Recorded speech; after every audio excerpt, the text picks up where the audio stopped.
Joe Fay here at the Toledo's oldest vintage checker car collection.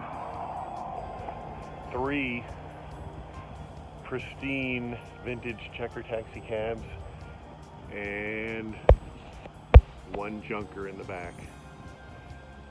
So let's take a quick view of all these cars and I'll tell you a little bit about what's going on. So up first we have a 1957 Checker Drivermatic Special Model A8 taxi cab, done up in green and ivory Chicago checker cab livery. This car originally was owned by the Rothschild family out in Oakland, California. Bill Rothschild was an executive for yellow cab operations from Seattle to San Diego. This car was picked up in 1957 as a test vehicle. Failed miserably, I understand, for Mr. Rothschild on the hills of San Francisco.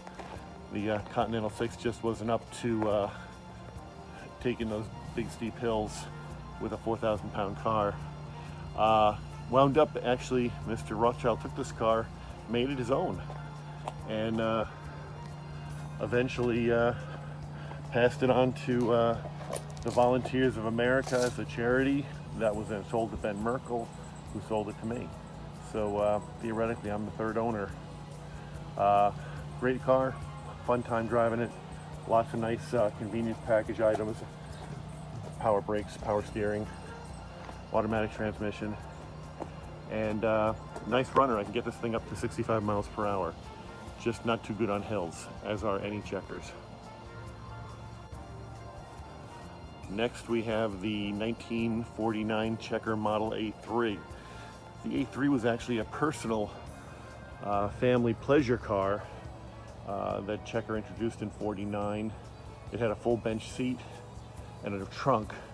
However, this car was actually sold to a gentleman in Oklahoma City, Oklahoma, and it was actually put into taxi cab operation. It was actually originally painted green and yellow. I've had it 12, 13, well, almost 14 years now. It was rusty and a mess when I got it, and you can see we've brought it up to a new standard. I just sold it, but I'll talk a little bit more about that in a moment. But great car, beautiful lines, designed by Raymond Dietrich of LeBaron car fame. Just great lines. A lot of people think it has a General Motors look to it or a Cadillac look. It does, although Mr.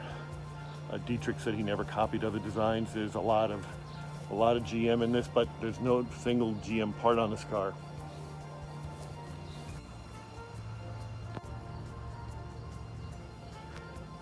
Here we have the 1950 Checker Model A4. This is a former New York City car, former taxi cab. This is painted actually in the correct livery that it was painted while it was in service, including the correct rate card for 1950.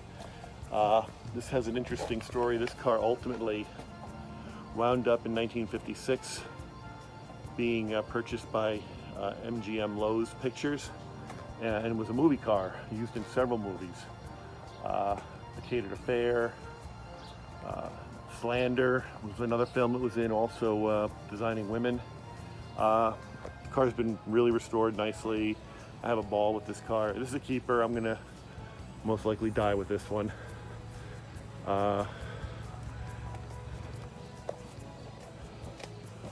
And then in the back we have the junker, and we haven't picked this thing clean. There's still some good parts on it, but I did sell this as well with the A3, so this will be leaving soon. And you can see it's an original New York City cab, also in its original green and yellow configuration. This one actually has the Checker logo. There we go. Has the Checker logo on the trunk. This one over here doesn't. I took the luggage rack too off of this and put it on the A4. This also has the rear window that opens up. So the 1 year separates this 1949 Checker Model A3 to this 1950 Checker Model A4. And on the surface they look very similar, almost identical. But in reality they are actually very different automobiles. I'll show you a couple quick things to indicate how they're different. Every body panel is different. Notice the pontoons on this versus the pontoon on this. They're different. The front fenders are actually different. Has a larger wheel opening. This has more of a unique oblong opening. The doors are different. There's about a 2-inch difference in window openings. So this car has a gap from the top down to the belt line and that unique chrome strip, whereas this has a smaller gap and a larger window. So that's different. The rear windows are different. Again, look at the rear window here, which actually opens up.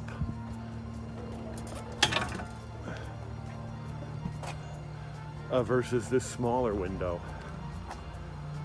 I have to thank Hanu in Finland for land, and a couple of other folks, Sami Lucia and Mika. These guys in Finland really helped source a lot of the parts for this car. And in North America, this is it. This is all you're going to see in terms of these vintage Checkers. This is the entire fleet in North America.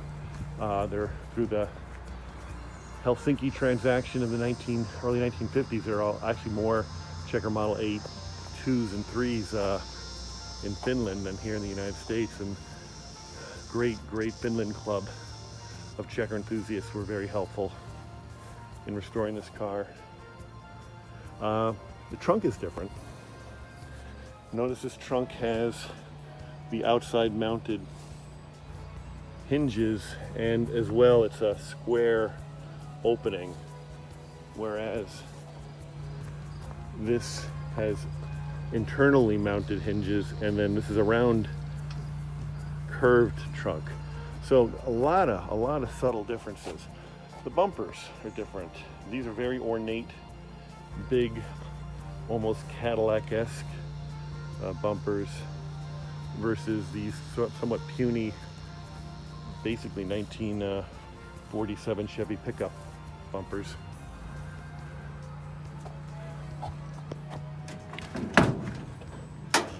Another big thank you goes out to my old neighbor Mark and again the Finland guys for sourcing all the components to actually fabricate a new seat.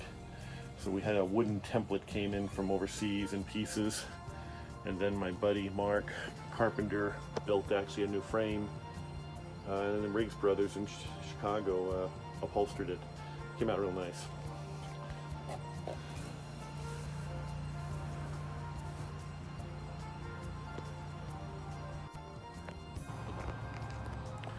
So as we